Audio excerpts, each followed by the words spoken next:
dari kelompok 3 kelas 10M.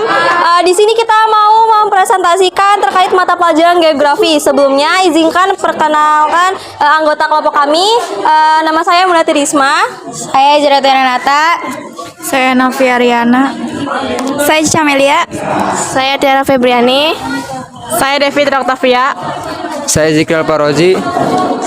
Saya Kosa Derajat. Saya Naraditya.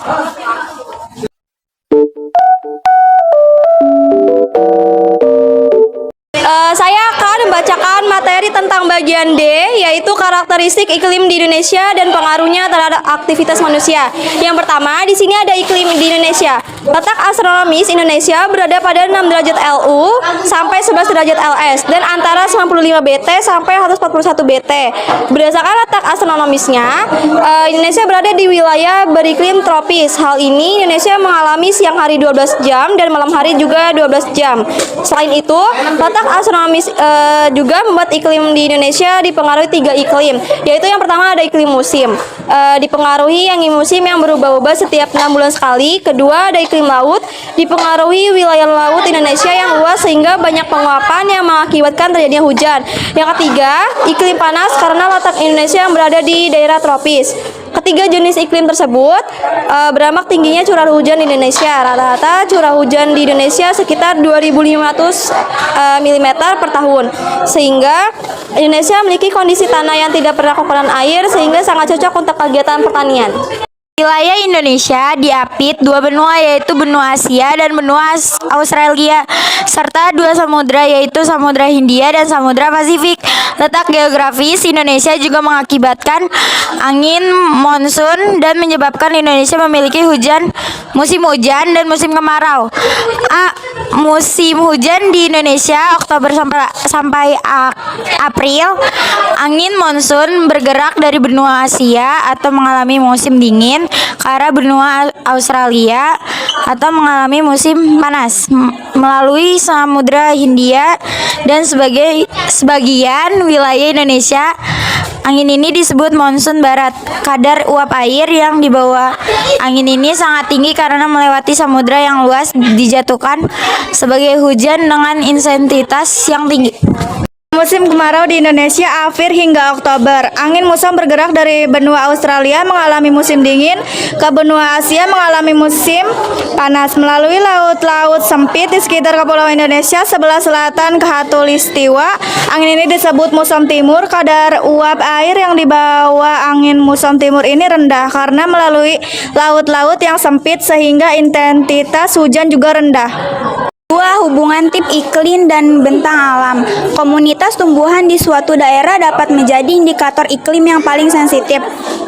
Karena komunitas tumbuhan yang berbeda menunjukkan iklim yang berbeda. Contohnya hujan tropis merupakan tumbuhan berpohon besar dan rindang serta berada di daerah yang memiliki suhu dan curah hujan yang tinggi.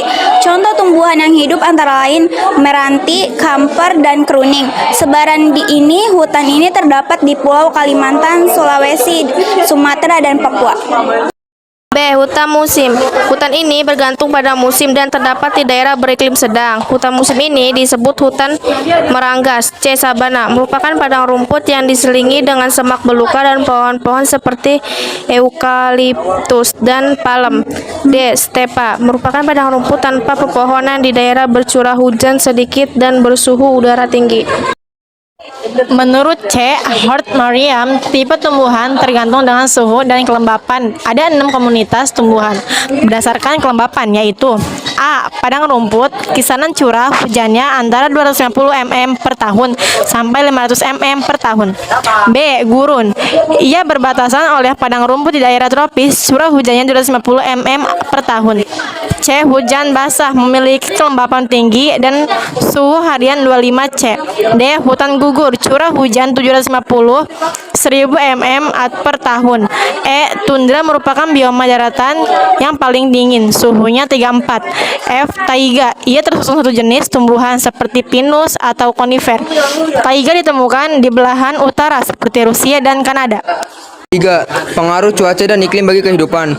Cuaca dan iklim adalah faktor yang sangat penting bagi kehidupan manusia karena perannya yang besar terhadap kehidupan, seperti di bidang pertanian, perhubungan, telekomunikasi, pariwisata, industri, dan sosial budaya. Peran cuaca dan iklim di bidang sosial budaya, bagi petani tidak ekonomisnya pertanian akan menyebabkan alih fungsi dan pergantian corak produksi. Bagi nelayan, tidak melaut berarti tidak makan, sering meningkatnya aktivitas badan. Nelayan tidak bisa mencari nafkah. Di bidang pariwisata, faktor cuaca dan iklim berpengaruh pula terhadap bidang pariwisata. Cuaca cerah, cahaya matahari, kecepatan angin, udara sejuk, kering, atau panas dapat mempengaruhi pelaksanaan wisata, baik wisata darat maupun wisata laut. Bidang pertanian, pengaruh iklim di bidang pertanian antara lain untuk menentukan waktu tanam dan jenis tanaman yang sesuai. Bidang transportasi, pengaruh iklim di bidang transportasi, khusus transportasi udara, kondisi cuaca sangat mengaruhi kelancaran pesawat.